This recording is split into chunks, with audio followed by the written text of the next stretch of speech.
If you're a father and you already know the phone's going to stay quiet this Sunday, give me 4 minutes. The reason I'm opening on Mars will make sense. December 6th, 2025. The most dependable machine NASA had at Mars goes silent. It slips behind the planet like it had 1,000 times. This time, it doesn't come back. Launched in 2013, built for 1 year. It lasted 11. You've never heard its name. You know the rovers, the famous ones with the cameras. This wasn't one of those. This one stayed up in orbit and did the quiet work. Every famous photo from the surface went up to this satellite first, and it passed them home. 11 years carrying everyone else's signal, and nobody ever made it famous back. When it went dark, they kept sending one command into the silence. Phone home. Phone home. 6 months. Nothing. This June, they made it official. No movie, no statue, one paragraph in the science section. Here's what stopped me. That satellite didn't fail. It did exactly what it was built to do, 11 times longer than anyone asked. The silence at the end wasn't it breaking, it was it finishing. And if you're a dad in a house that went quiet a couple years ago, rooms that used to be somebody's and now are just rooms, you understand that machine better than the people who built it. This Sunday, the internet will tell you Father's Day is about being remembered. The call, the card, the brunch. And if the call doesn't come, you're supposed to feel forgotten. I've got 3 things nobody tells fathers about that silence. The first one stings. The second changes how you hear your own kid. The third, you can actually do before Sunday. Start with a thing you've probably got backwards about your own kid. You know a guy whose kids call every week, never miss a birthday. And quietly, you've wondered why yours don't. A kid who calls like clockwork is sometimes a kid who's managing you, keeping score, a little afraid of what happens if they slip. Steady devotion can be the sound of someone who isn't sure the love stays if they stop earning it.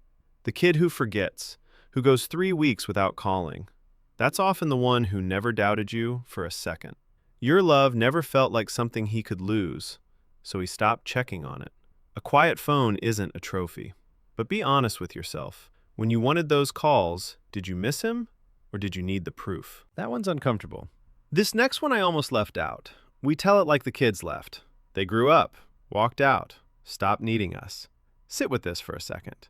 The day they stop needing you, a lot of dads quietly clock out. You stop calling first so you won't bother them. You stop showing up and call it giving them space. You wait to be invited and you tell yourself that's respect. It's not respect. You're getting out ahead of the sting of a one-word reply. You read K, busy, as a door closing, so you close it first to spare yourself the wait. So maybe you weren't the one who got left. Maybe you left first, slow and polite, and called it being a good dad. This week, they rang the bell on Wall Street for a robot that can walk across a room. Billions of dollars. You built something that walks, thinks, and forgives, then somewhere along the line decided it didn't need you and stopped reaching for it. When did you last start a conversation that wasn't a holiday or an emergency? If you can't remember, that's your answer. Okay, that's the wound. And the way out? It's almost stupidly specific. Stop saying my door's always open, because it sounds generous, but it's the most passive thing a father can say. It hands the entire job to the kid. He has to be the brave one every single time, with no idea it's even his move. So don't be available. Be specific. Not call me anytime, but instead, I'm calling you Thursday at 7. Pick up. Same time every week. And the first few will be short and awkward, and that's fine. You're not doing it because it feels good yet. You're doing it because that's what the job became. Nobody's going to build you an arch for it. An arch is 200 feet of stone poured so everyone driving past has to read the name on top. But behind it? Behind it sits a field of flat stones you could cover with one hand, where the people who actually did the work are buried. You were always going to be in the grass. The grass was the point. So before Sunday gets here, 3 things. A quiet phone might mean your kid isn't afraid of you. You might be the one who stopped reaching, not him. And the fix?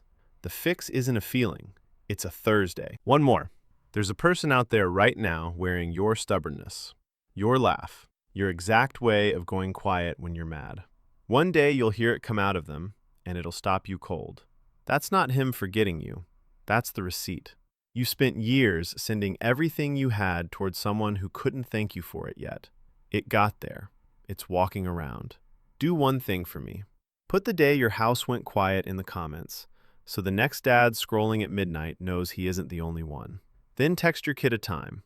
Thursday, 7. See what comes back.